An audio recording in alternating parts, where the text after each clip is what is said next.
Welcome, guys. Welcome to the Warlike Hour. I'm Kiwi. We're at the lockdown headquarters, and our friend Bucky has actually been very, very, very nice to us and actually let us use his premises. So we really, really appreciate it. I'd like to introduce you, my host. Kiwi, honored to be here. Glad to be here at the Lockdown Studios. You know, some of the best clothing here in the sport of MMA, and we got big things going with this show, sir. Yes, we do. Yes, we do. Let's hope. I mean, this could be our first and only blinking show. You know what I mean? They may be like, "Fuck you, get out of here." Yeah, I mean, this is shows. You can do that. Yeah, and so it'll be on that note. Fuck the fucking There you go. All right, what we want to do first of all, I want to introduce you to a very good friend of ours. His name is Darrell Denslow, and Darrell is a very successful businessman. Not only that, he's 41 years old. He's an old fella. MMA fighter. Now, being a professional MMA fighter, you may think, hey, that's good, it's great, lovely. But when you're 41 years old, I stub my fucking toe. It takes me 3 months to fucking start walking properly. So, Darrell's taking on a big thing here. I mean, obviously it shows by the age of 41 that he actually loves what he's doing. He loves this sport so much. Not only does he contribute financially, he puts a lot of time in with helping out charities. He obviously has a successful business. How many kids you got there? 4 now. 4? Yes. Wow, you have 4 kids. He's got 4 kids, and he still finds time to actually go and train. And only that, because he trains with an fighter, he is a little bit fun. Make sure actually going to do a little bit of the bodybuilding. I am. Alright. Is right here with us, and my question to you, I appreciate that. It's glad to be on the road. This is the new MMA news. This is going to be the pioneer trends, I believe, MMA in the Southwest Valley, especially with damn glad you're right, man. Yeah. So I'm very glad to be here for the first show. And getting back to your question of why I do it, I've been a fan since UFC 1. I was in the military, I was in the Air Force. We did a lot of training for self-defense, and it was in Mexico, which at the time was Greg Jackson. It was called Bando Jutsu, and I wanted to continue training the active duty aspect of it, but at night as well. I started that, and then I took a position in sales and built that up, did really well, started my own company. That did really well, and now I've got a little bit of time to give back to the hobbies that I love, and my wife supports it, obviously. And I've been a huge MMA fan my whole life. It's my football, anything. And my philanthropy, being able to be fortunate enough to help with Darrell and his home UFC fighters here in town. They were my celebrities on the golf cart, and I gave them this crazy idea that I wanted to do a cage fight by the time I turned 40. I was 30 at the time, this is 2 years ago, and I trained 5 days a week for 2 months and took my first fight, did really well, and as they say, the rest is history. But I dances with really good guys. I like it too. When you're playing basketball, if you get to play with LeBron James, your game is going to elevate extremely, that much better, that much faster. So how did I do it in a year and a half to 2 years? Purely because of the people I had around. So I was in a very fortunate situation, and I have some great friends that have taken me up. The athleticism was there, the work ethic was there, the discipline was there, and my body hadn't been beaten up over the years. So it was a recipe for, let's see how far we can take this. And I'm having a blast with it so far. It's opened up doors both professionally and personally, and it's just great to be in that community. Well, Darrell, as an older gentleman myself, what are, in your opinion, the pros and cons of starting late in a sport that's generally considered a young man's game? Great question. The attitude of being older and wiser is part of it. I know body way better than I did in my 20s. I know when to push it, when to pull back, when I need to apply training, when I just can't go as hard as I used to in my 20s. And I also need to be really smart. I need to pick my partner that I'm with. So all of the same thing, get me ready for my next be. And I'm just working on polishing without getting injured. Going to put me up, out of the plane. Have a support system in place with my wife and the nutrition aspect of it, and keeping your body in shape. I don't drink. I haven't drank in 2 years. I don't put any foreign substances in my body. I eat as clean as I can.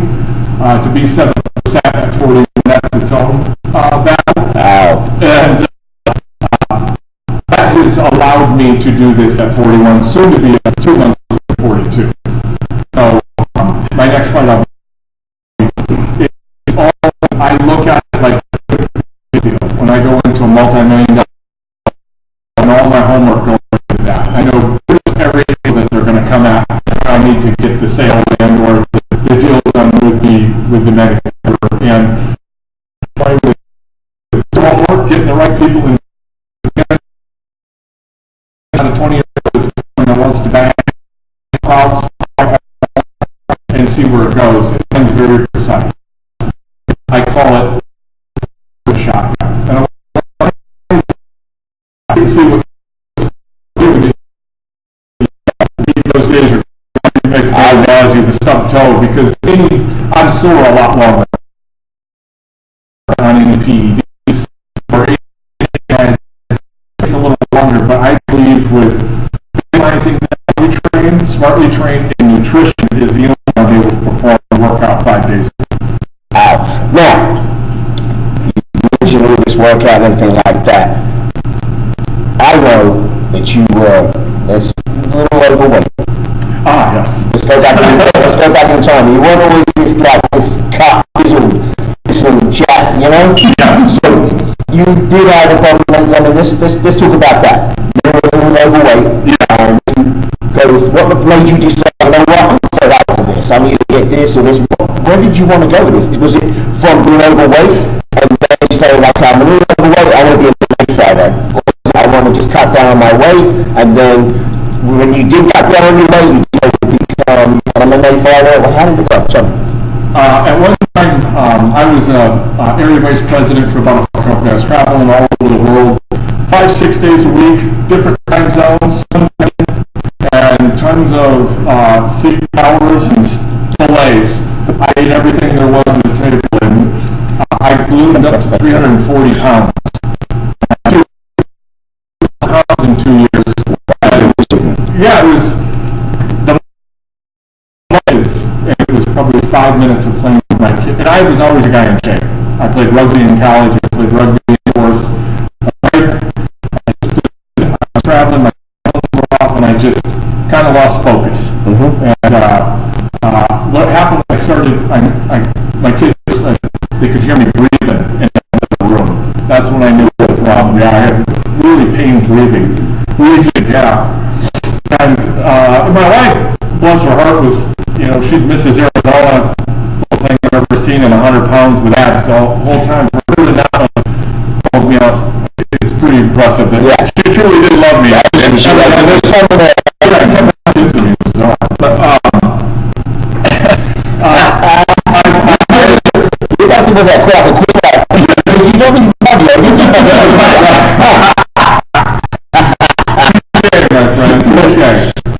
it was, so I heard there, and he understood what I was trying to do. I was always a guy who wanted to, bench 550 pounds, 500. That was always to be big and strong. We changed everything. It was lightweight, higher rep, and get my diet, my calories in half, and to eat cleaner calories. I thought I was eating clean, but I wasn't even close to what truly eating clean is. I dropped down to 275 rather quickly, I'd say in 6 months to 8 months, purely because I was weak 2-3 hours. Early in the morning, I fasted cardio, which is when you haven't eaten. So it's not a fun time at all when you have no energy, but it's when you're burning the most amount of fat. Yeah. And my wife was there helping me to decide on a tough mile here in Arizona in 2013. And I ran it at 270 pounds, finished it, and did a couple more. But during that time, I was really I was like, hey, I can lose this. I can get to 265. I can do Brock Lesnar. 265. I was thinking. At the ignorant thinking, because my 265 wasn't very strong 265. I was winning. MMA athletes are the best conditioned. Stop, go. You can't go 3 miles, run up a hill. The only way you get shape is MMA. We used to say with rugby, the only way you get good at rugby is with shape. Exactly. You got to go and run. Exactly. And, that was the hard part, was getting that transition. And thankfully, I found some friends that worked with me, and I dropped 5 to 235 in literally 3 months. Wow. Purely MMA. And wow. I could feel it melting off me. And it was a different style of work, and it was a pain. Mm-hmm. I passed different thresholds I never thought I could do. But that's what you got to do to drop that kind of weight. It was uncomfortable, but in the end, it's everything that I've wanted, and my whole goal was to look good without my shirt off, and here we are. And MMA was that discipline and drive for me. That was my goal, was to look good without my shirt. Is why telling me they could hear me breathe that I changed. I always say weight loss is a mind over matter thing. There's a lot of people out there, present company included, that do the battle to bulge on a daily basis. They're keen to get that motivation going to lose the weight. You've gone through a drastic transformation of 340 to a very ripped 220, 240 in 2 years. If you were to give people advice that are watching this show that are facing that same uphill that you face, what's the one piece of advice you would give them to get their goals and reach the goals of weight loss that they're looking to sustain? I would say have the decision with yourself. For me, it was I was trying to do it for everyone else, and when you're doing that, you're probably putting 25% effort into it versus the other 75. I only got to 75 doing my 25%. I was going to lose weight for the way I looked at it. All I felt, that's when, if you stay the same, you get the same results. So you got to take that step up. I was getting in a way uncomfortable zone of going to an MMA gym and training and sparring, getting tired and getting hit in the head when you can't even get your arms up. So then into I need to get into better shape so that this guy doesn't beat me up. And then that kind of motivated it, but it's all internal. It's all in your support system. You can't do it just with, I'm going to drop 40 pounds in the next 3 months without a plan. Got to be nutrition. It's all calories in, calories out. And it's got to be, you don't have to be an MMA athlete. Obviously, I just wanted to take it to just to be able to go do a 3-mile run or a 5K. Yeah. That was my first goal. And obviously, the less weight you're carrying, the better that run's going to go. And any good nutritionist will, it's got to be a clean protein, a long-chain carb, and a green vegetable. 3 of those, 4 of those, and 2 protein shakes. For me, and that was because I weigh more. Obviously, you cut it down per your weight. Mm-hmm. But if you have a plan and you stick to it, watch what happens after a week. Most people can't make it 7 days.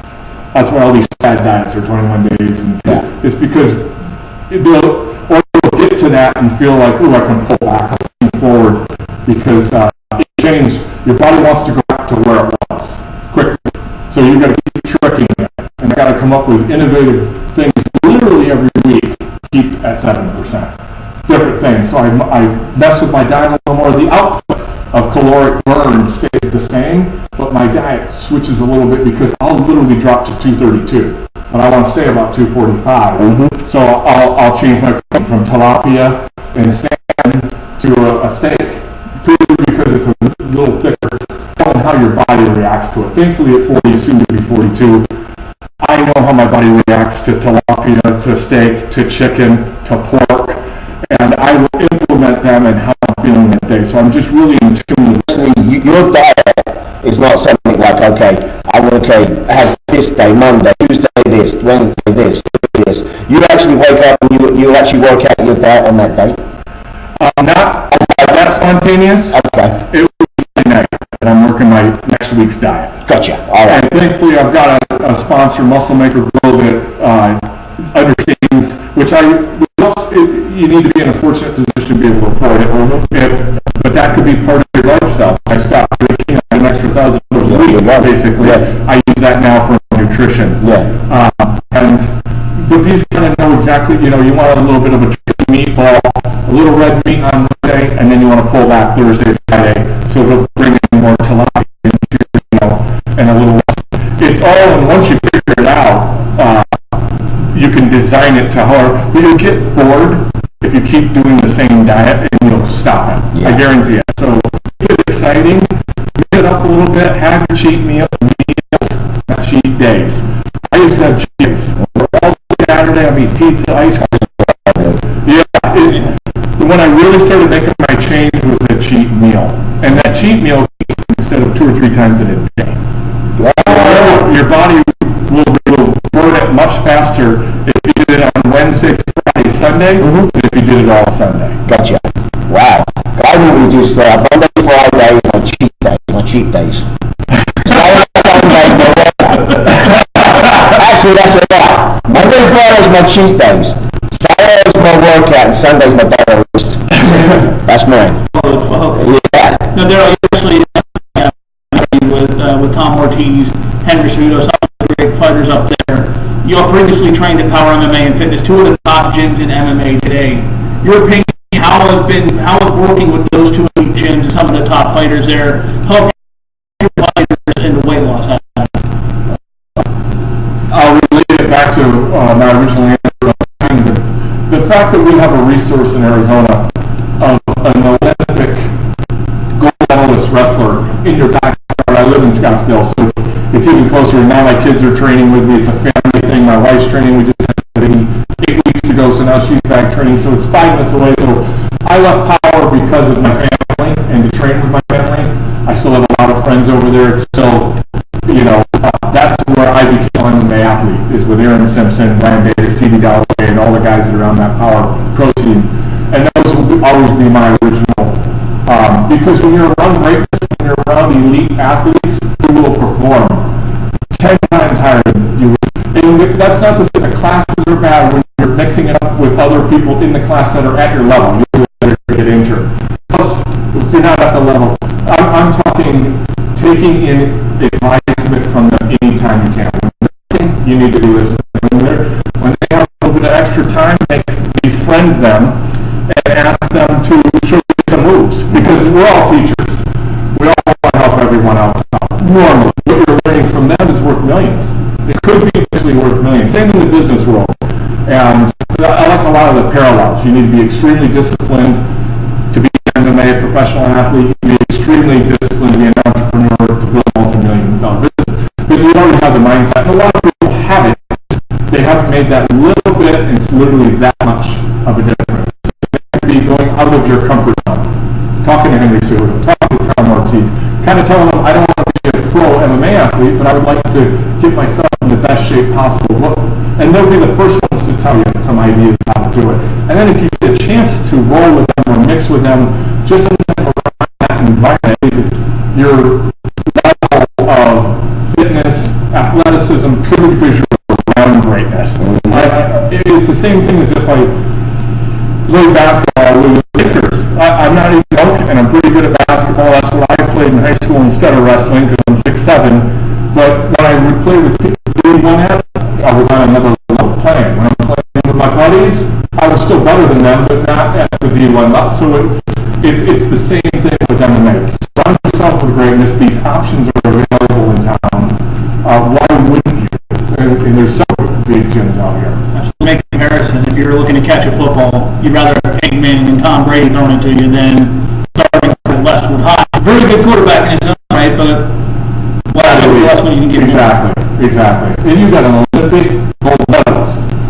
That's as high as it goes. He's the best in the world, and he teaches my kids wrestling. I mean, it's to be that fortunate. I do believe it happened for a reason, and my kids love it the way they do it. They're great teachers. And go there and train. But where else are you going to train with a 25, 28-year-old Olympic medalist? Or with the power guys, you got number 3, Ryan Bader there, who's there every day, 2 or 3 hours, especially in camp. C.D. Dalloway, Aaron Simpson, 140 an hour was the wrestler for ASU. I mean, these guys are the elite of the elite, especially in the MMA world. They also were wrestlers, so they know how to cut weight. They know how to do it healthy and how to get, if your goal is on 170 and I want to be 160, 160, dude, they'll take that 10 pounds off in a healthy way in a matter of weeks. If you just ask them all the time. So I utilize resources as much as possible. I'm older, so I'm not as intimidated to ask, maybe, I know what I'm asking, is it too far out to put them out, basically.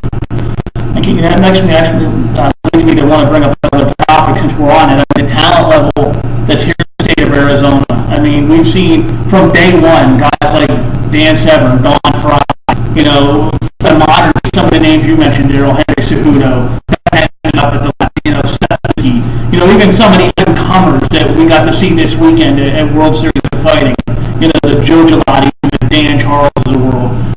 About this state, in each of your opinion, that makes it such a hotbed for MMA? Because let's be honest, it seems like every day you're seeing a new fight in state home. I think it was the ASU wrestling program. That was a big part of it. You got King Velasquez coming out of there. You got Stevie, you got Aaron Simpson. That was kind of what brought it, and then it attracted more greatness. Frankie Steins, let's not forget him. He's teaching my kids wrestling and fighting. I mean, it's Anthony Burchak. Absolutely. You go to Tucson, you've got that. I mean, UFC fighters. The fact that we have these resources in our town and to not use them, I get the intimidation. Everyone's intimidated, but these are very approachable guys. Seth Brzezinski, I hadn't even met. I met him once in Power, but he came out in my debut fight and gave me put my mind. This was about an hour before I fought. I was ready, but it was nice to have that UFC, hey, we're behind you, we love what you're doing, we hope we're doing it for you too, and the fact that he did that when I never really have had a conversation with him tells you the character of the people that we have out here, and the fact that we're approachable, and I think greatness, people that are great and elite like to be around other great elites, so I think that's why getting back to, you just had 3 or 4 guys, Chandler, come over from Alliance over to Power. Yeah. I mean, they're drawing in, and that's a lot of it is their agents the same. So they have an agent that works with guys around, but they wouldn't be coming if it wasn't a very, very high level, elite level facility. Yeah, it's only been recent as well, to be truthful. I mean, it's like ever since, I mean, for me personally, I really didn't know much about the ASU wrestling background and all that stuff. I'm English for God's sake. I mean, we don't even have that at school. About it, and then obviously Ryan Baker, Stevie Holloway, and Harrison's, they came along, and it made me appreciate it because all of a sudden it just blew like a beautiful flower. You know what I mean? Everything started coming together. Arizona started just bringing in these fighters coming out. The gym started coming out, Power, and then they came out. We obviously had Arizona Combat, all that stuff. But I mean, Stevie Holloway and Ryan was actually with them for a little while, and then obviously went out on their own. Well, we just have obviously Power MMA. We have a lot of other gyms, and then we have a lot of these. I mean, we're talking MMA. I mean, what about the Thai boxing? Muay Thai guys. We got exactly. I mean, we have a lot of places. That. I mean, that could come to. And you're actually starting to get into the judo as well now. For variations of clubs. And that's what I love about it. And I do want to give credit too, because I know I'm going to have some less than ideal words to say about them later on in the program, but you think back, you mentioned Arizona Combat Sports. I mean, really, as much about some of their behaviors at the fight, later again. Here we go. I want to they were the first super gym here in Arizona with guys like Drew Fickett and Joe Hicks. Half the Power guys, I mean, Holloway, Bader, they all cut their teeth armor. They all cut their teeth at Arizona Combat Sports. So it is, I mean, even to this day, Saturday, I mean, Friday, World Series of Fighting, fantastic gym with David Nuzzo, Chris Starks. I mean, the gym still continues to produce talent, and they've almost, the rise of the talent, have almost, and this is no disrespect intended, but the afterthought, and they're not, because you look at the talent that's there now. Cliff Starks, I mean, since leaving the UFC, 4-0, 3 finishes, just being an unbeaten, Bulgarian national wrestler with his box. So, I mean, the gyms here, even the gyms that are really, quote, second-rate gyms, and I use that term very loosely because there is no second great gym here. They're all, producing top-notch talent on a daily basis. I'll say my criticism, gentlemen, for Power when we start talking, or not for Power, for ACS when we start talking about a little stuff to say about the behavior of some of the fans in the crowd. And this is just one man's opinion, not necessarily that Darrell, Denslow, or King here. I unfortunately was there, so I really can't talk too much about it. I've heard stuff that was going on, but like you said, we'll talk about it in a little while. Yeah.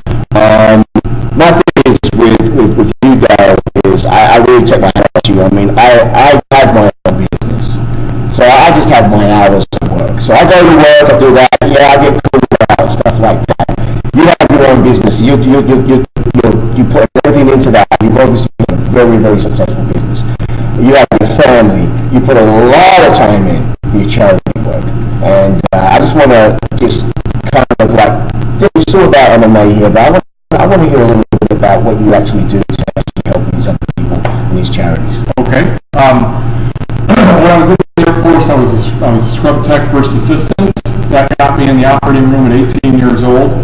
My associate's degree, my bachelor's degree, and that allowed me to become an orthopedic sports medicine sales rep, selling ACL screws and all the hard work for large.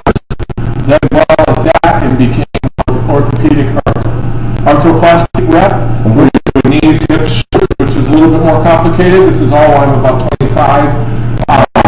Thankfully, with the military discipline-wise, definitely for the rest of my life. But and the training that I got in the military was unbelievable. To be in the operating room at 18 years old is unheard of. I mean, it just doesn't happen unless you're in the military. So I made a lot of alliances. Plus, I was around this every day, and that's where I think it started.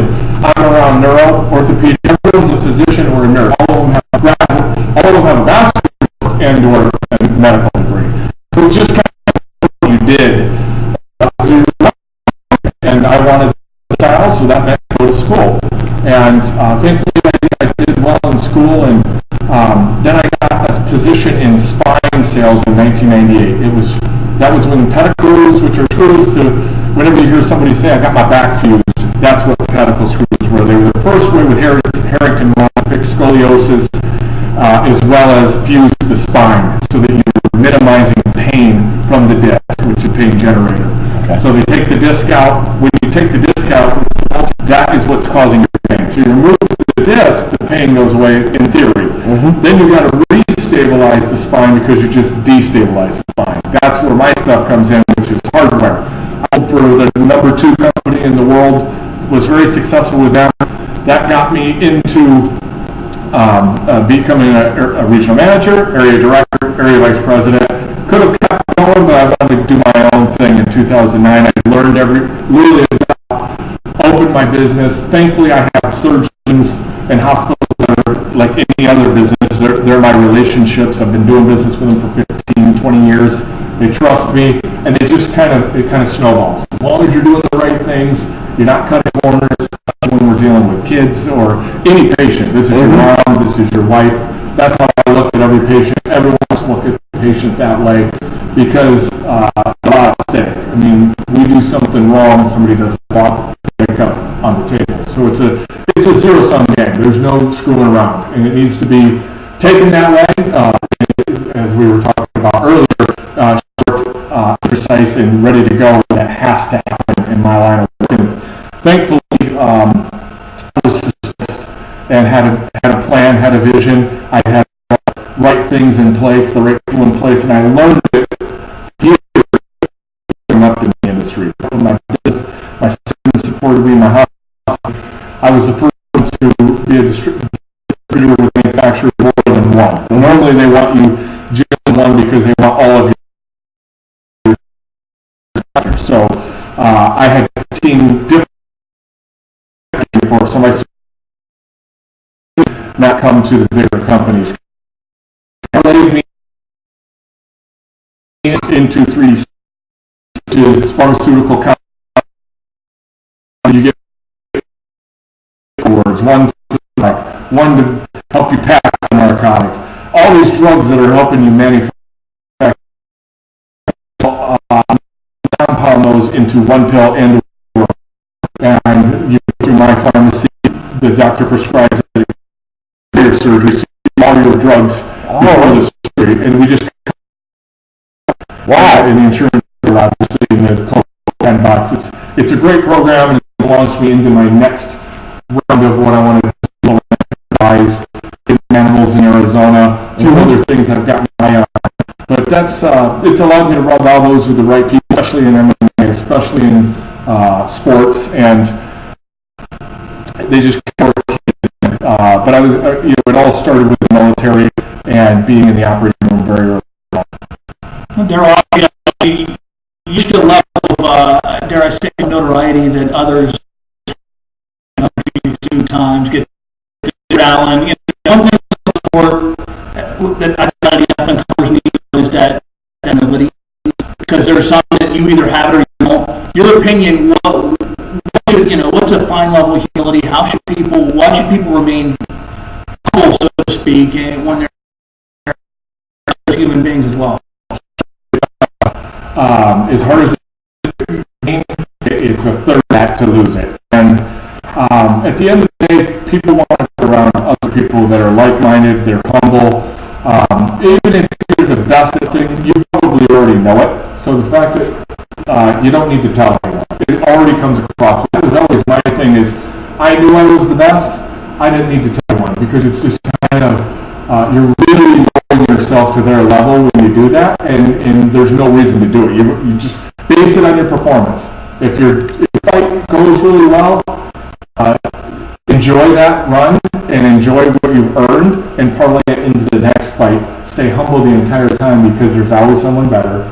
There's someone that's coming for you at all times, and you just want to lower yourself to their level of the bickering or whatever you're doing with them. But being humble appeals to everyone, 1%. And King, you can vouch for this. Let's be honest, how short is the shelf life really in MMA? I mean, you're on top for a minute, you're on the outside looking in the next. Yeah, I mean, there's a lot. Obviously, they have sport evolves. I mean, you see some fantastic fighters that they just take a break a year. They take a break for a year, and just that year, they take a break coming back, and they never seem to make it back. I mean, there's a few, don't get me wrong, but and then on top of that, you got the. I mean, when I competed, I didn't do any MMA. I was a kickboxer. I competed, and it was totally different. I was just getting kicked and hit and stuff like that. So I could actually compete much longer. Now with the fighters, the amount of punishment they put on their bodies, just training. I mean, there's a lot more fighters that get injured from training than there are actually competing. There's a catch-22 with that. But right now, there's a lot of fighters right now that are injured, and I don't think that they probably won't even come back. And there's no, every time a fighter get injured, there's always the same arguments on Facebook and what we need to do to curtail the injuries from derailing these. There's no stop to it, in my opinion, because let's be honest, the less you put in the gym, the worse you're going to look in the fight. And what did General Patton say? That a guy of blood, or that's the nature of the beast. It isn't what it was 10 years ago, 5 years. It isn't even what it was 2 years ago. You've got the top athletes in the world, kids that are 18, 19, 20 years old that were starting out in our generation playing football, basketball, soccer, rugby. They're doing MMA. So there is no fine line to say, all right, look, you need to curtail it in training, because you curtail it in training, you're going to get the shit kicked out of you when you're in the cage when the fights matter. Yeah, to me, I actually started competing at 21. 21, you can imagine when I say competing, actually really training. I trained some Kung Fu, a bit of Wing Chun, a bit of Judo, I did little bits and bobs, nothing special boxing. I started fighting, training at 21. You imagine what MMA actually training at 21. These young kids is training at 5, 6, 7 years old now. You know what I mean? I just, for example, I went with Danny Newberg, which I so much respect for that guy. He's a gentleman. He really is. He grabbed hold of me. I don't know if I'll show you. I'll put it on the video out there. He grabbed hold of me by my scruff of my neck and ripped through my muscles from my ass cheek right down to my knee. Just like that. I thought I was smacked up by my dad when I was a kid. I would say this, I was a victim of the Korean neck. I knew it doesn't take shit sucks. I was Korean neck up, knee bar. I mean, there was a submission to be done. CB Dalloway did it to me in a 15-minute session. Listen, the worst fight, you remember, you were the worst fighter in the world. The dedication that goes into this is second to none. I mean, you've got to be, at all times. Which is why I respect this guy so among many other reasons. And there wasn't an info. I said, you're starting a young man's game at an accelerated age. I mean, it takes balls to get in there at 38, 39 years old, get in there with a kid that's young enough to 20, young enough to be, 23, 24. God bless your child, I mean, it's been training since they were pulling up diapers, pissing in their underpants, they've been training, there's that lockdown, I'd be remiss, gentlemen, if I didn't mention a big charity event they have coming up here, and then Lockdown Clothing in conjunction with Darrell and other CEOs. They got a big thing coming up called Save Arizona Animals, which is going to raise $1 million for shelters in Arizona. That's starting in October. Wow. Lockdown, Darrell, Denslow, always giving back to the community, and we can't emphasize that stuff. We've got, they're all let you explain a little bit more. We got some pretty luminaries working with people in the MMA scene, a pretty prominent yet controversial public figure. You got everybody working with that.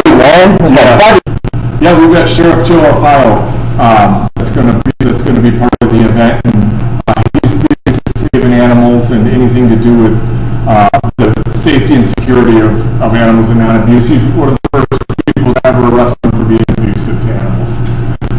So, working with Lucky Barber and George Lynn, who handles the publicity, you gotta be able to get your message out there and your message the right way to the right people. And George has been paramount for that, personally, professionally, and with this charity that we're doing.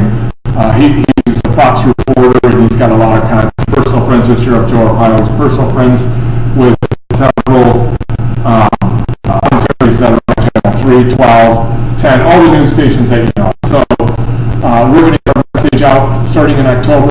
We're going to do a fundraiser to start a shirt that you can buy for $20. You can put it online, just like you do at Lockdown Clothing off the Facebook page or their website.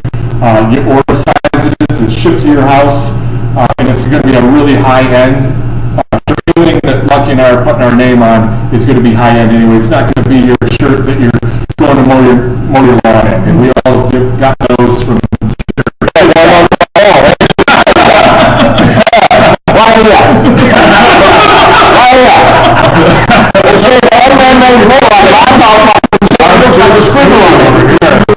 my thread counts at 1,000 over here.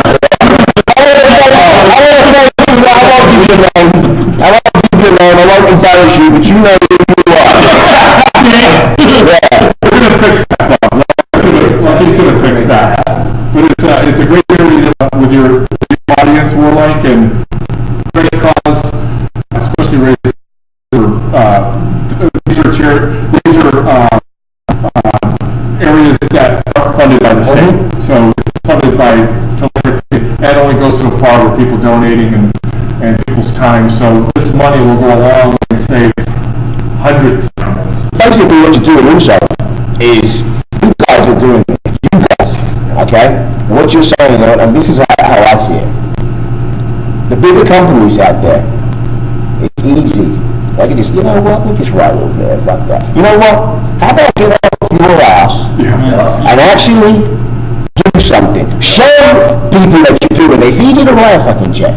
It's easy to say, you can put the money, you can do it, you can do it. Yeah. You can do it, you can do it. We can do that. I can't, I'm broke. The thing is get off your ass, put some work in, and actually show that you're actually doing it. That makes it, you actually get other people getting up and doing it. Like a little pass around thing, you know what I mean? Yeah. And that's just my point of view. I'm just saying. Great point. It's very grassroots right now. Thankfully, we have Lucky Barber, Lockdown Clothing, and Fierce Printing handling the manufacturer. Not sending this out. He's doing it in-house. That's really the only thing we can do. And I have some relationships in the industry. My wife is she she's been training a girl who's now the most distinguished woman of Arizona. Also out with the ASU aspect of it, as well as they do numerous charities being a state representative.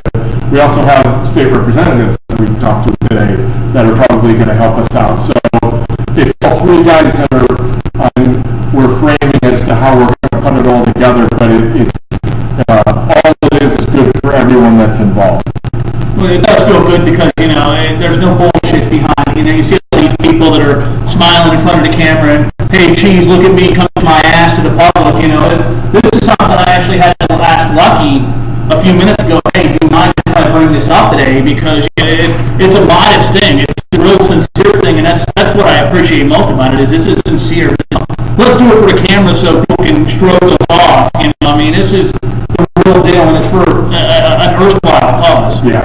It's like Black Ops here. Trying to get some fucking information from them, I mean, they do so much, but they don't, Exactly. Hey, speaking of Black Ops and speaking of people, we'd like to give a shout out to two Lockdown-sponsored fighters, the Castillo brothers. Check out their shirts on the Lockdown Facebook page. Trust me, you can't beat them. I'm going to go steal them before we leave, but tell Lucky that. They're cool. I've already got mine. But speaking of which, hey, it was a big weekend. I said we mentioned it earlier. Big weekend last Friday here in the Valley. The Sun is World Series of Fighting made its return for the second time this year. It's going to be a third time they're coming back. Big weekend last weekend, as we saw a great event. 14 fights, gentlemen. Darrell, you and I were both in attendance. What a show, though. World Series of Fighting continues to grow every day. And I got to say this, as I've been to UFC events, I've been to Bellator events, I've been to regional events that I can shake a stick at. I was just so impressed with the professionalism and the fan-friendly nature and just the way the entire organization ran from start to finish. Everybody from Rank Seppo down to the fighters, down to the people slinging the t-shirts and wearing, more than a smile and a bra. They genuinely cared that you were there. I know my wife, she's a big fan. Big hats off to the World Series of Fighting because it was a great event. It was well coordinated, and most of all, gentlemen, the fights were phenomenal from start to finish. There was not one bad fight on that card. Completely agree, and Jay makes a great point. For the avid spectator and fans, George and I were there watching it, and the people in front of us were these huge MMA fans, and they were able to go down, meet Ray Seppo, meet all the top players, meet Jones, even the coaches, and get pictures. It was just, as a fan that would have paid for a ticket to be in there, to be world-class talent, and to be able to get, a lot of people like to have that customer touch, that picture, and to be able to say, hey, I really appreciate what you're doing. Just getting that message across would be something that person wants for the rest of their life. They'll remember that interaction for the rest of their life. And the fact that this is on NBC, and these guys are taking time to talk to every fan. They didn't turn away any fan, even after. And to be able to take pictures, even with the champ, Justin Gaethje, after they're taking pictures, it's just, you're not going to see that there and everything's shuffled out quickly. There's some interaction. It's only other fighters that are sitting around sitting. Now, the way this was, you could walk up within, you don't want to be rushing anyone, but within parameters of walking up and purely saying, Warlike, I'd like to say I love you as a fighter. Everybody likes that. And they would take pictures. They're giving up Phoenix Jones gave you a shirt. Really? He wore it next to Yeah, John Fish signed it. Yeah, all consider signing autographs for us and his pictures. These are world-class fighters. Absolutely. I wasn't there, but I actually managed to see quite a few of them, and I had to work. But there were some good bloody fights. Listen, Gaethje and Palomino could fight 100 times, and they would beat the shit out of each other 100 times and make it entertaining. And that is an art, because, listen, usually match, when you've got such a competitive good fight, the rematch is a letdown. Because they can't live up to the standard of expectations that they set before. These two guys come out there and beat the fuck out of each other for two full rounds until, finally Baboon fell because, he had pushed himself to his 100% and couldn't take it anymore.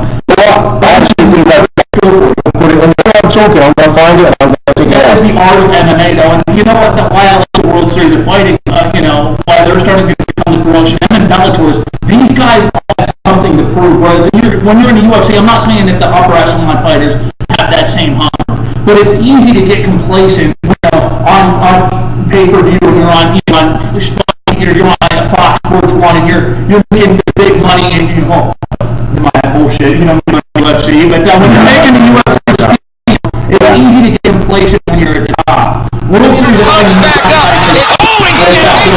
Gaethje with a big uppercut, one leg, then the other into his feet. World their way back up. I think, we're in the golden age of MMA. I know people like Couture and Liddell years, Tito, age of MMA right now, because, listen, move right for rules in wrestling where it doesn't get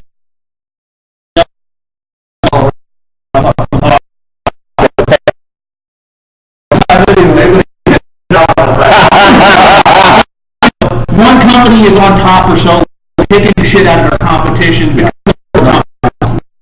exactly. Then you have that little upstart company that's slowly but making that series of fighting. I mean, and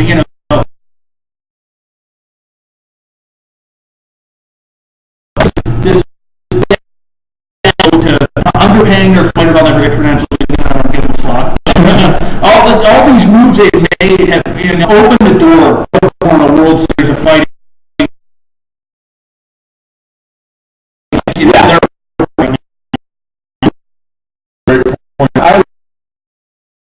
That was college football. Obviously, everyone in college football,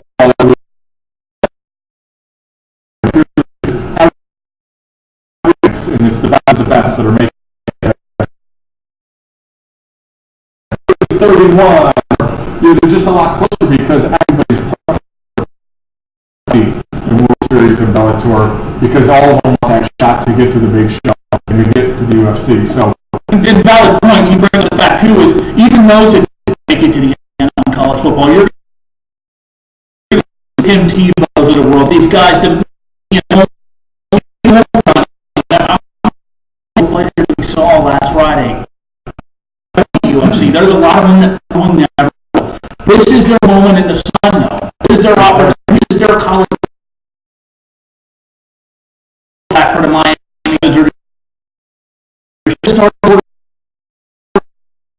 They're going to play because they know after this they don't have upside. I don't want to say have upside because they'll be cheating and training in the gym because that notoriety from your Bellator. Exactly. And they're a professional athlete.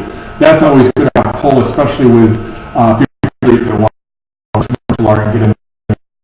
It's going to for the rest of their life. Just, you're exactly right. Not all going to be UFC level. That's the day of the game. Right. And you need to shine when it's time to shine.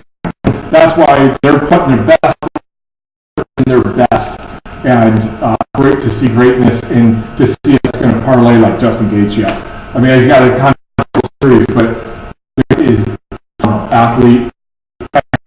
I would see him guys, but especially in the Bellator. But it's great that there's just don't make money about their platform.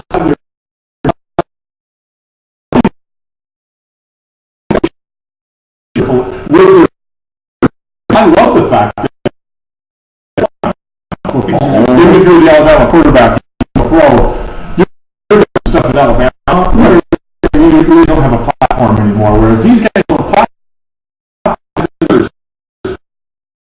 If they're a good fight out there, is you make it entertaining.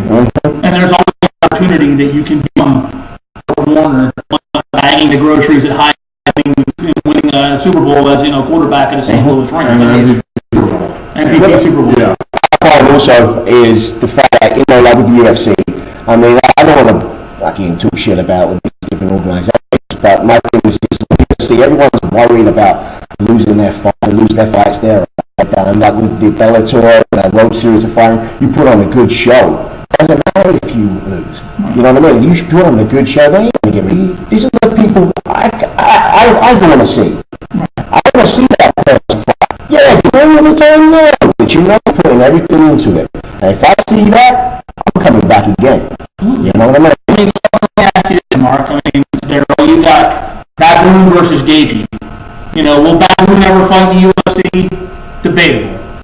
But, you know, you're always going to remember Louis name because of these fights against Gagey. I would watch Gagey and Baboon 100 times before I watch some, you know, I'd pay to watch that and then go watch some, you know, Snugglefest and guys are sitting there circling and flickering jabs. Take down and then pull back. Exactly. That's not safe, you know, that's not fan friendly. And I would say Dave Brandt actually brought this up to me at the White. He said, you know, I fight safe, you know, not to get brain. There's a way to fight safe though without, you know, being too precautious. And I think a lot of guys in the UFC are so worried about, and you know, it's unfortunate that they get this level on them, but they're so worried about losing their jobs and losing their money and losing their sponsorship that we're going to play safe, because if we don't play safe, we're going to wind up with serious injury, and guess what?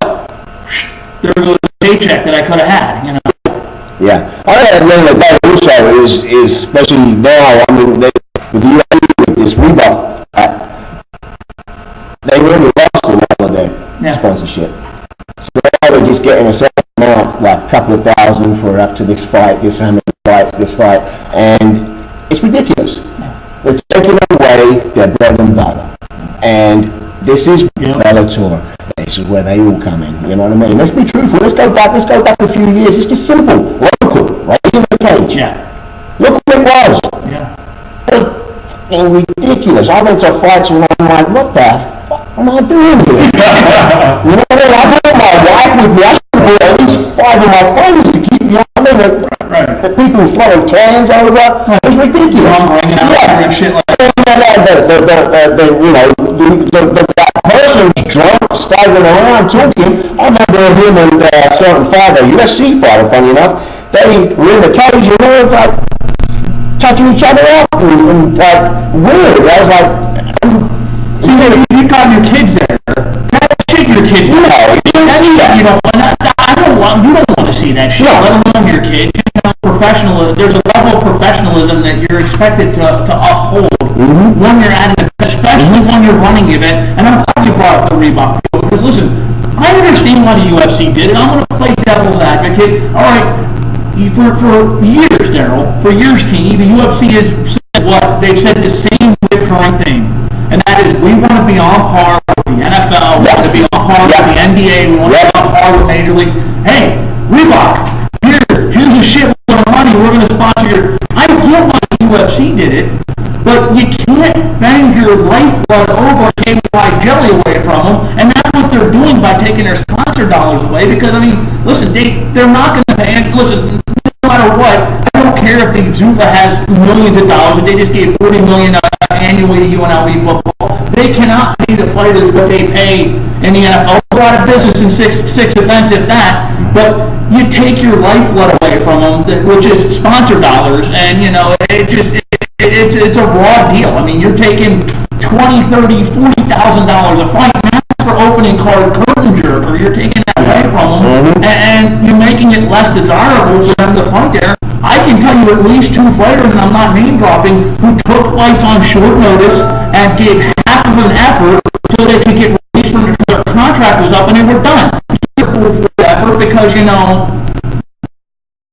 contract, I'm going to get out of my contract, I'm going to go make more money elsewhere. Who does that fuck do? That fucks all the fans that paid, you know, $60 to watch this person fight. You know, it's a no-win situation across the board. It just takes away their personality too. It does. Let's be truthful. I mean, individual. Now they all look the same. You know what I mean? I mean, you start having like the pink haircuts now. That's what they can do, I suppose, stuff like that. But it takes away from who they are. Yeah, exactly. And that's the thing. And I don't blame any fighter. I mean, I know for a fact there's fighters that were see that were kicked out and were like, oh fuck, you know, that's ridiculous, that's horrible. Now thinking, thank the fuck for that. You know what I mean? Let's be truthful. One of my former co-hosts, Ryan Jimmo, put a post on Facebook the day he was released by the UFC. He said, thank God he compared it to getting released from fucking jail. Yeah. I mean, you know, and it's like, you know, he is a good guy. How bad is it though when the biggest company in the world, the biggest fight promotion in the world, and hell, there's people online mind that don't know any better about MMA, they think UFC is, when your fighters are saying getting released by my promotion is like getting released from jail. What's wrong with this picture? I mean, Right, the analogy is very UFC. If I tell anyone that I'm a professional MMA athlete, oh, so you're in the UFC, and they don't realize that there's so many layers to even get to that. But the UFC's done a great job of branding to where it's UFC or it's nothing. And it's good to see Scott Coker and Bellator and World Series Sapo bring these organizations. Thank God he made twice, way more money in the Bellator fight than he would have in his UFC fight. What other world is it to where you're at the elite level, at the elite show where you're paying 600, 1,000, 3,000 for seats up front at UFC events, and you're, the whole point of that, I think, goes to the entertainment to the fight. He is the one, she is the one, we want to see her not the UFC. Cool, the lights and all that, but everyone does walkouts and that kind of cool stuff. To lump them all as we're one, this isn't the NBA. This isn't football. This is the whole thing. These are individual. It's one-on-one in there. It's not a team-on-team. You have your team. When that cage door shuts, speaking personally, you are, oh shit, this is me against him. There's nobody else in here right now. Exactly. So you should be able, you're an individual and every other aspect of MMA, except for now you got to be a teammate with everybody else in the UFC. So now you're everyone UFC, which the 500 fighters are all UFC. Vodka.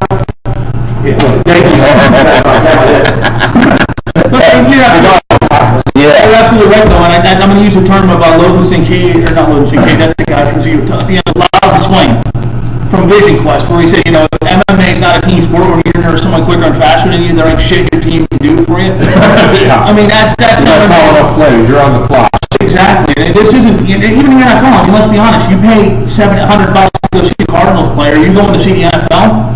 You're going to see the Bears or the Redskins or the Dolphins or, and the UFC, it's that ego, though, that I think it's what's slowly closing the gap between the two. And last weekend was indicative proof. The World Series of Fighting had a great show. Fedor signs with the Viacom promotion. I mean, they had a great show.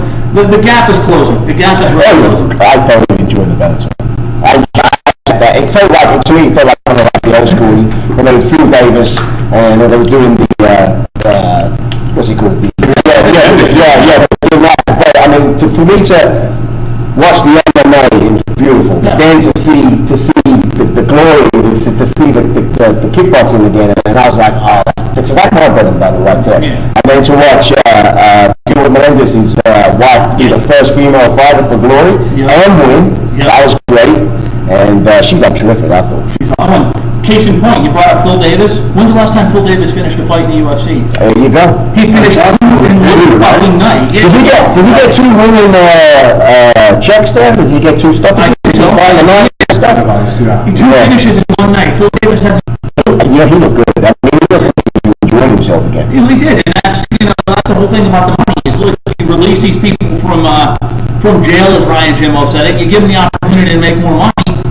People said it. Davis doesn't finish fight. Well, maybe he does now because he's got motivation to finish fight. Yeah. Because he's going to make it. Fighter like that's always going to get you paid. Exactly. And on top of that, where else find little good moves like this? Right.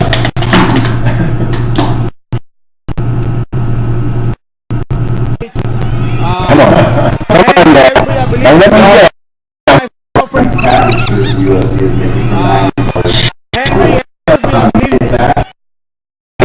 Henry, everybody I believe in me.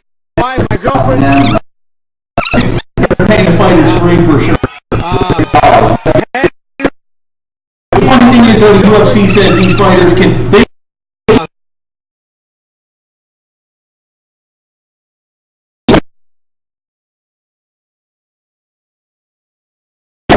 For a girlfriend,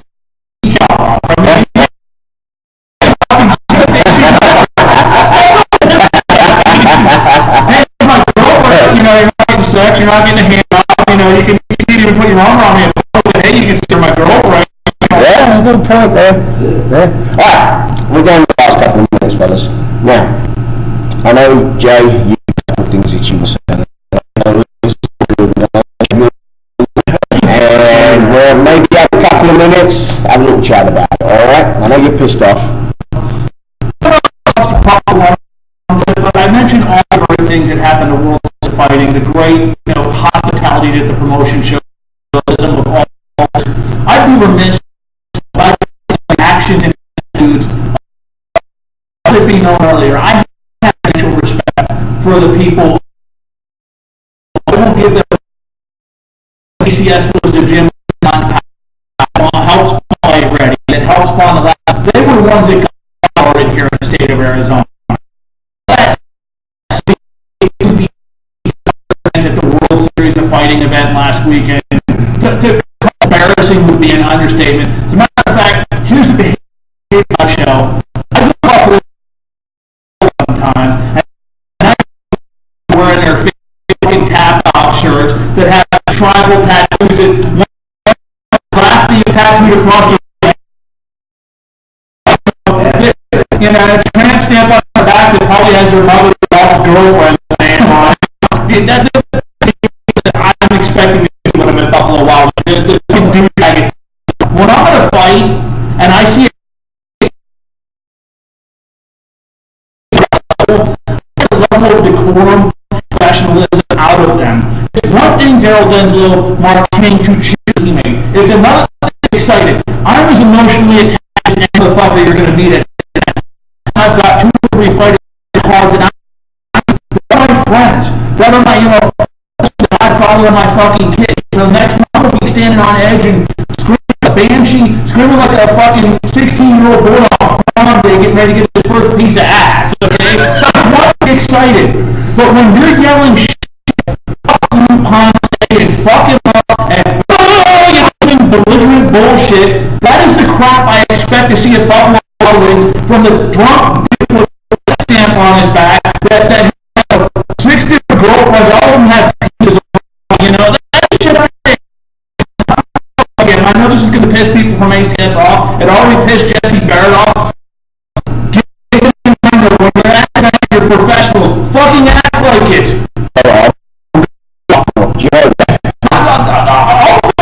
I have respect for all of them. You have respect for them. You've got to have balls the size of fucking Manhattan to do this sport. You do.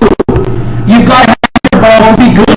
There's a reason guys like Cliff Sparks and fucking Jesse Barrett have the record they do, and it's not because they beat Tommy Come Lately off who rolls out of bed at night and is a weekend warrior. These guys are good.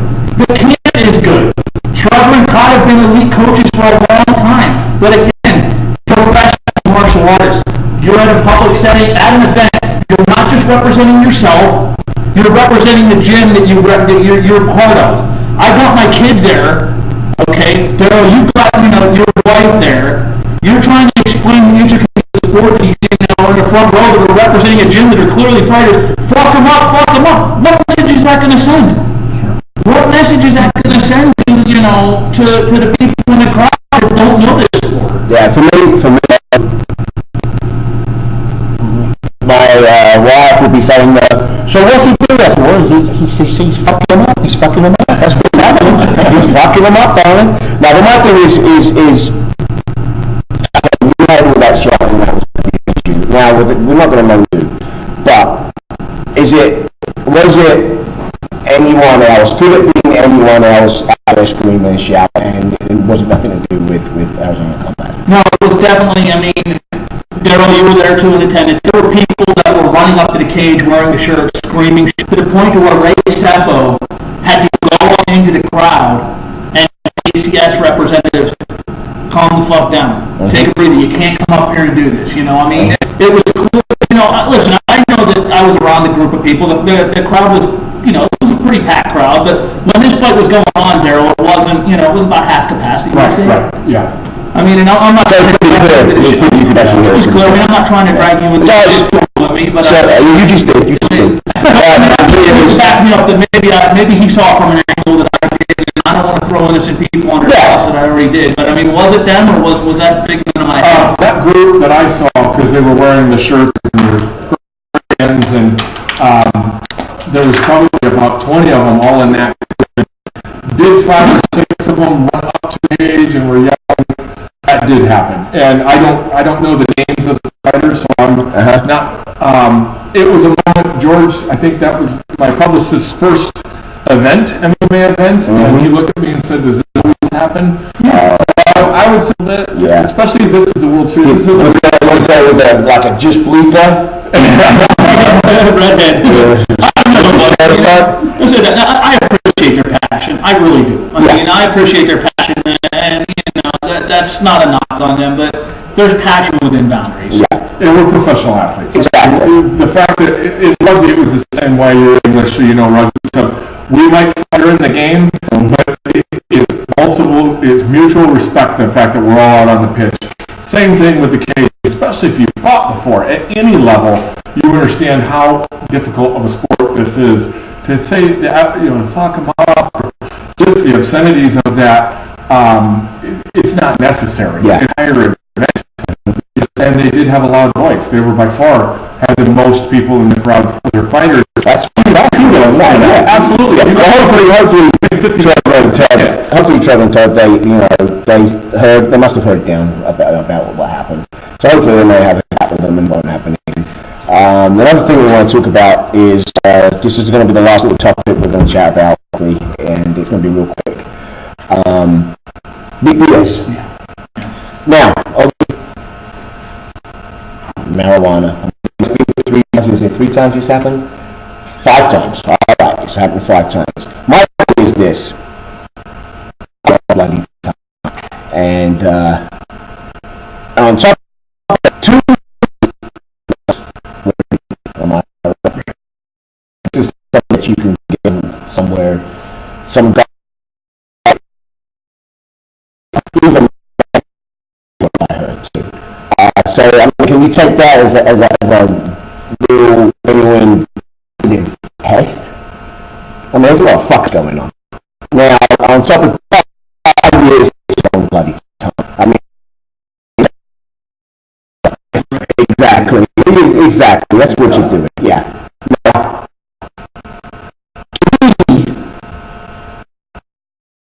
for the UFC, are they allowed to do that? So Dana White say, all right, you're fucked up in Vegas, this, that, and the other. Brazil. Can you in Brazil? Yeah, I mean, do you know? I'm not too sure. I mean, the thing is, he can, but the UFC let him. I mean, listen, he could put Chael Sonnen in Japan tomorrow. He could put Wanderlei Silva in Japan. But Dana, and one thing I will give Dana credit for, and it seems like I've banged on the UFC, they're pretty in sync with the athletic commissions. And I mean, so yeah, to some degree they are taking Diaz's life away from him. But I got a first question at you though. And I'm devil's advocate here because listen, I can go on all day about marijuana. I'm not against it at all. But how many times are you going to stick your hand in a horse's shit out? How many times are you going to stick your hand up a horse's rear end before they kick you in the nuts? You know what I mean? This isn't Nick Diaz's first rodeo. And I'm not, and I could sit there and argue, yeah, he's got his medical marijuana card. Perfectly legal. Darrell, you're a professional businessman, okay? I come to work for you. Lucky, you're a professional businessman. I come to work for you. I'm stoned off my fucking wazoo. I'm slurring my words. I don't know what continent I'm on. I'm pissing in the garbage can and, trying to eat the fucking desk. That's some good marijuana.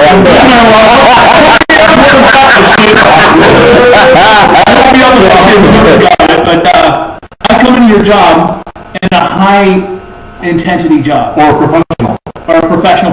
Position. Are you going to tell me I can still remain gainful employment there? I mean, because at the end of the day, you're a professional that it all comes back to that professionalism thing. Yes, Nick Diaz can smoke. He can smoke weed 24 hours a day, 7 days a week, 365 days a year legally. Mm-hmm. But when it comes time to piss in that little water bottle for the state athletic commission, it's part of your job. You better clean that shit up. Plus, that medical marijuana card, this doesn't give you a right. You still can't drive while impaired. You're going to get a DUI if you're driving. So this is meant to handle whatever anxiety, whatever pain that you have, and I'm all for it. I don't do it, but I don't have any problems with it. But it's meant within guidelines. So when you get a card, doesn't mean you're in free world. You can smoke all the time because I don't want these people driving down the road like that. I got kids. I got 8-week-olds. So there still needs to be some, you need to harness in that this is a Saturday, Sunday thing, or this is before I go to bed, I think is what I've talked to many physicians that prescribe. There's a local company right now in Arizona that actually has lawsuits against them from employees that have medical marijuana forklifts on their yards, working on the yards. Now, an accident happened, it wasn't because of the operator, but anytime an accident happens on any job site, you're getting this test. Yes, you do. And he got dirty, and even though he has a green card, he got fired and terminated. Now, they couldn't prove that he was smoking on the job, he wasn't smoking on the job. Someone else wrecked something, he was a part of it, but he got away and lost his job. I think it goes back to you're a professional. There are certain rules.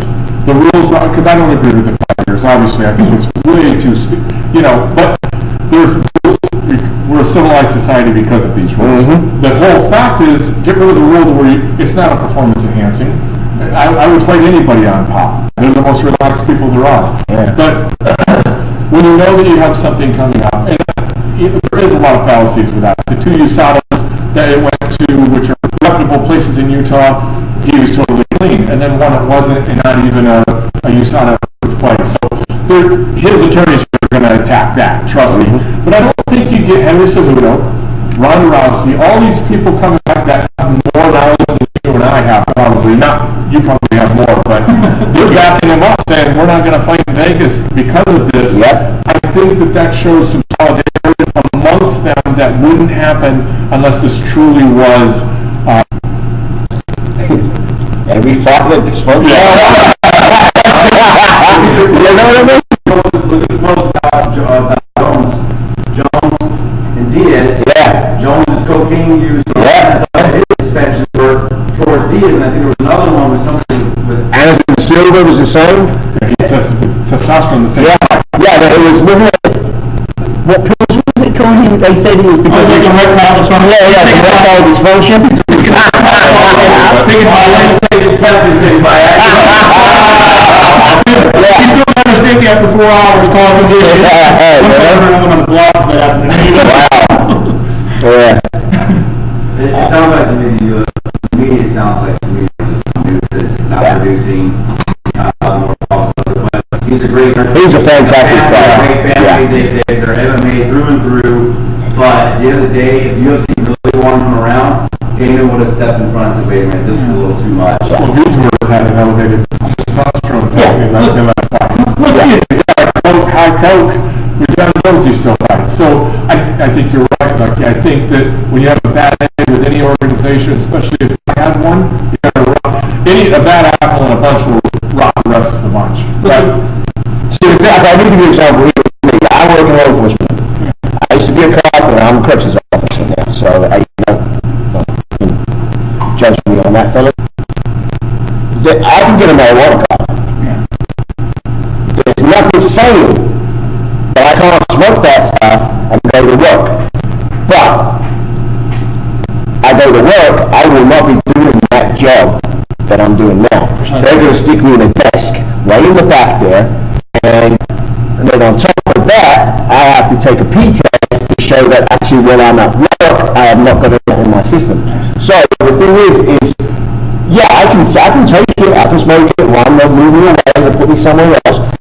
But the law is that you cannot have your system while you're at work. It's as simple as that. So there's a bit of a catch-22, and that's the way it is. One more thing to like the NFL, you see the way that they've handled suspensions for like Tom Brady with Deflategate, but then they were kind of leaning on Ray Rice, and then they came back and suspended him. You would think that the UFC would take a look at what the NFL did and how they handled it so poorly in order to make this judgment on Diaz, knowing that they don't want to make the same type of mistake, and they stepped in and just said, yeah. Okay. Let me counter that question with a question for all of you, anybody.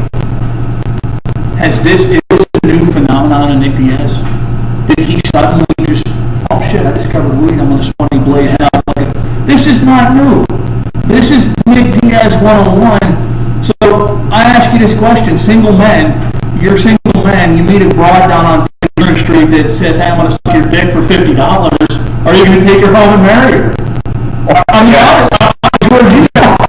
honestly, I'm gonna say about 10, darling, that's all I got. but you're perspective though. You don't problem bed with a prostitute, and you don't make a hoe a housewife, you don't bring a Diaz brother in, a guy that's openly, admits he smokes weed, and not expect this shit to happen. Well, it just shows you what Dana's like. Because Dana Diaz, he knows full well exactly what he is, what he does. He brought him in because Diaz will fight anyone. He don't care. And he does his thing. I mean, look what he did with Sanders and Silva. I mean, he showed Silva exactly. I've never seen anyone lay down fully. Lay down. You can, if it makes you a buck, and that's the way, what pisses me off about White would bring, Vitor could have the estrogen right out of a rhinoceros's fucking uterus, and then, popping him in the system as he's fighting, and no one cares as long as it made him a few bucks. Well, he's bringing that stupid, I'm sorry, you're a wrestling fan. Go for it. See, Uterus on the podcast? I don't know about that, but hey. Hey, you have to make a shirt about right over here. That's his fight name. Ambrosia. All right, Jakes. We're going to have to carry this on some other time because we could be here all night talking, and I know Darrell's got elsewhere to go. I have actually got a home to go to myself, funny enough.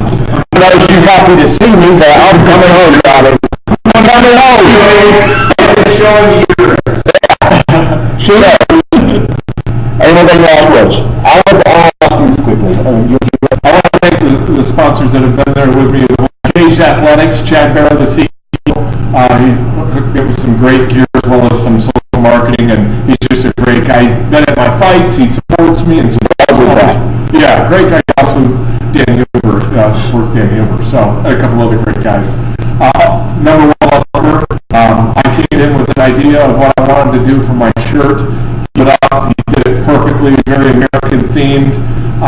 It's been reviewed by everyone. Everyone loves it. And the fact that he has a fighter program, I can afford it. I'm probably one of the few, maybe. But he has a program to where you give him an idea, he draws up what you want, shows you what you want, you work hand in hand with the CEO of the company, and you design your own shirt, and then he helps socially promote your shirt. It's a link. Your family member, your friends, your supporters buy it. He should gym and giving out extra larges and smalls, the right size to you can put it wherever you want. Nice. Yeah, and he did my banner as part of it as well. Wow, which nobody else was doing. And then he sends you a check with the deal that you make with the shirt that you get back. As a fighter, to be able to make money and get your shirt done and have zero headache, other than putting it on your social media, it's a no-brainer deal. And I'm really thankful that Lucky's able to do that with the regional guys. And I've never heard of that before. That's something, to me, is a fantastic idea. I mean, I get a little money, I get actually quite more money than say, fucking UFC will give you. Let's be truthful. And on top of that, they can train, and they ain't got to worry about all that stuff. Everything's been taken care of. I've never heard of that. Let me see that motherfucker right over there. One of them things right there. This one here? Yeah, let me see that motherfucker right here. This is Darrell's. Look at this shit. Now you can either get that cookie cutter bullshit that was painted by some 6-year-old kid tripping on battery acid for $99 and $3 if it goes to fighters so they can buy toilet paper to wipe their ass and to get fucked. Or you can get something with this classic design for and the sleeves. And the sleeves. It's not going to fall off in a wash. And I know Salazar shirts. I've been joining that for a while. Something like this for, what, $25, $30? $20. The buyers get a shirt design, they get a shirt shipped, they get stickers made, we produce it, we pack it, we send it, at the end of the run, you get a check cut, it's all trackable through social media. Get over here. Get yourself down here. Sit yourself down here. Tell us what you need to move more.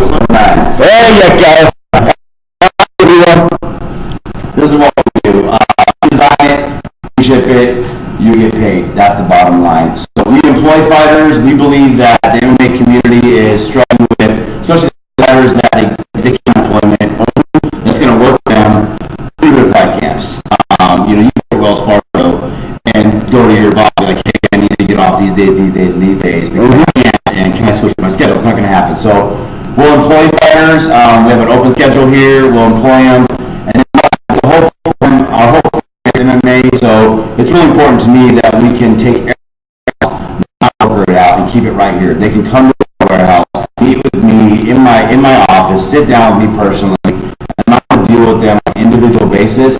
I deal with the gyms. Everybody in this warehouse is neutral. I don't care what gym you're from. I don't care what state you're from. We're going to take care of you the same matter if you're UFC or you're in a lower ranking, program. It doesn't matter. We deal with UFC fighters. We deal with Bellator fighters, WFF, RITC. I mean, just love them. And at the end of the day, we want to facilitate jobs for the fighters and take what you said, take the off their plate. Let them train. Let them learn about that. Let us worry about making you look good when you walk in the cage. That's it. So exactly. There's nobody out there right now that's doing it 100%. There's a lot of haters out there that have been shutting our Facebook down and doing some stuff, but we're doing it 100%. Fighters are getting shirts designed, shirts produced, they're getting paychecks, they're getting banners produced, they're getting their shorts on, all in a timely manner, all before their fight, you know what I mean, so the fans can get them. And the bottom line, He supports you. yeah, we're going to support you. I mean, we're t-shirts and be like, here you go, good luck. Podcasts, videos, we're constantly blasting on Facebook before and after the fight, setting up parties. I mean, we're not just making t-shirts, we're building relationships with fighters, we're building relationships with gyms, we're building relationships with our community here in Arizona for MMA. That's what we're about. That's it. Beautiful. Where can they get you? Where can they contact you?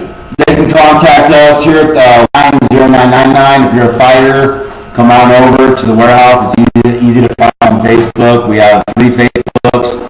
Our website, Lockdown Clothing Company. We have Lockdown Army, which is another sponsored thing. And we're easy to find. I can go on and on. So Just come to MMA Warlike also. We'll have him there, so you can contact him. If you're stupid, that fucking stupid, but you can't find him, come see me. Come see me. All right. And anything else you want to say, Darrell? Thank you to Muscle Maker Grill for the diet and Scott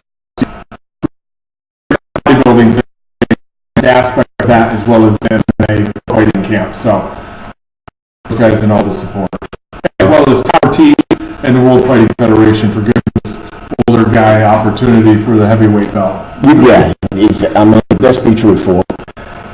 They do a lot. They do a lot. I mean, they're great guys, and you can find them on Facebook also, and them will provide to you. I mean, they're nice guys. I mean, I've had a couple of chats with them, and I think one time one of them told me to fuck off, but I mean, hey, I fucked off. I mean, there's nothing I can say about that, you know what I mean? And Joe, you want to come sit yourself down here, mate? And I'm pretty sure you want to give that little bit. I want to thank my main man, Darrell Denslow, here for coming in the studio and motherfucker you over me. King, I was a beaten man. I was broken in confidence because of some previous affiliations. I'm glad to be myself again, and I'm glad to be working with a class act like Lucky Barker in Lockdown, and good things that come. Love you all. Peace, love, and that fuck it. Happiness, is that what it is? Peace. So I'm starting up a kick funder program. Everybody's sending $1 so I can get a kick so I can get a Vermont.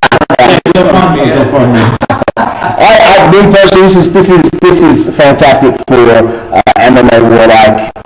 I've been wanting to have a show time. We had a little show going, and it lasted 5 minutes. It didn't do too good for the simple reason of certain people. My thing is this: I sent one bloody message. I don't remember what it was. I actually spoke to you, didn't I? And I sent Darrell a little message, and I can't even remember what it was. It was something simple, it was just passing, but he came straight back and all right, thanks a lot, I appreciate it. And boom, here we are. And it's a fantastic thing. I mean, Darrell does a lot for people, and I saw him with MMA Warlike, and he's a huge fan of MMA Warlike, all right? Absolutely. And he just helped us, and it was really, really good. And I want to thank Lucky Barker is a great guy. He's letting us use his premises, and and he's made us the sign right down there. See that sign in full? And there's so much that he's done for us. And George Lynn's been there too. George, come over here. Get your face. We go on and on about this every time we finish a show. This is our first show, guys. So we just wanna like, you know, bring a few little teary moments for us. This is George. And I'm gonna put you here, George. Sure. There you go. Put you in the background, George. I worked as a radio news reporter and news anchor for I worked at TAR and KFYI here in town, and branched off and started doing public relations, and ran across this big tall dude who I thought played basketball, but instead of fire, and you know, it's just been like a rocket ever since as far as public relations goes, and helping this guy out. So. All right, cool. Are you done, Joe? Come over here. Stay there. Are you still there? The party doesn't end until we say bye. All right, so, on behalf of the Warlike Hour, Kitty, that's me, Darrell, George, Lucky, if they're lucky, we wish you guys, what you got there? Look at that. Respect is earned. That's what we have. We want to thank you guys. Hopefully that one person who watches this bloody show